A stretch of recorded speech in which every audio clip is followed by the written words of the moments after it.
शुक्रवार का दिन देवी माँ सरस्वती, लक्ष्मी और शक्ति की पूजा के लिए विशेष माना जाता है। इस दिन व्रत रखने से घर में सुख समृद्धि आती है, पति पत्नी का जीवन खुशहाल होता है और परिवार में शांति बनी रहती है।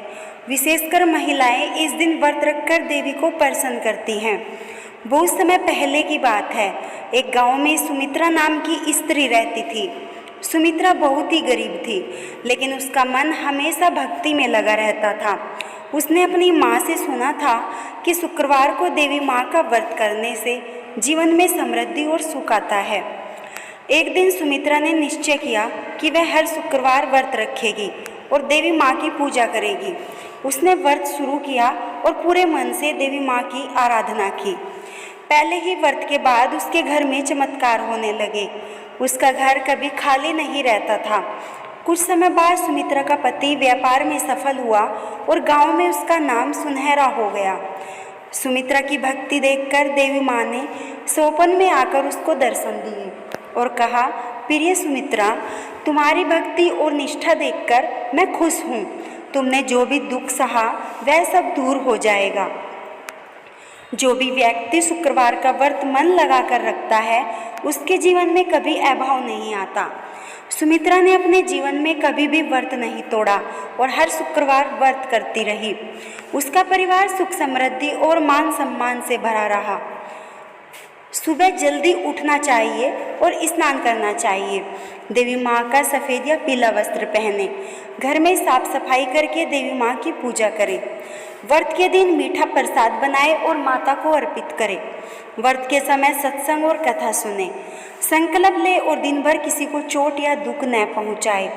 अगर आप हर शुक्रवार व्रत रखते हैं तो देवी माँ आपके घर सुख समृद्धि और खुशहाली लाती है। इस व्रत की कथा बताती है, सच्ची भक्ति से भगवान कभी पीछे नहीं हटते। शुक्रवार व्रत की दूसरी कथा है कनकवती और देवी माँ। बहुत समय पहले एक छोटे से गांव में कनकवती नाम की लड़की रहती थी।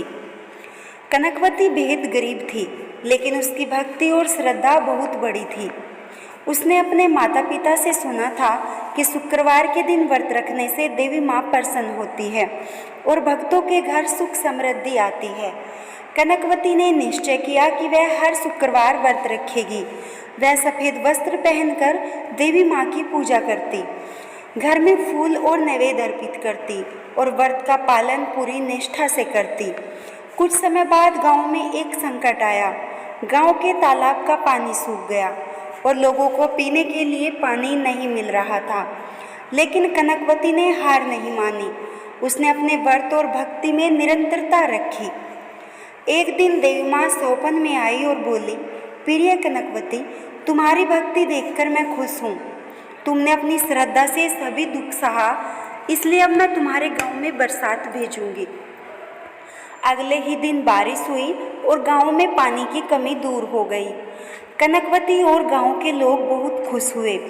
तब से कनकवती का नाम पूरे गांव में प्रसिद्ध हो गया और लोग भी शुक्रवार का व्रत करने लगे ताकि देवी माँ उन्हें भी अपनी कृपा दे। अगर आपको ये कथा अच्छी लगी है तो वीडियो को लाइक और शेयर ज़रूर करें और हमारे चैनल को ऐसे ही कथाएं सुनने के लिए सब्सक्राइब करें और कमेंट में जय माँ लक्ष्मी ज़रूर लिखें। जय माँ लक्ष्मी।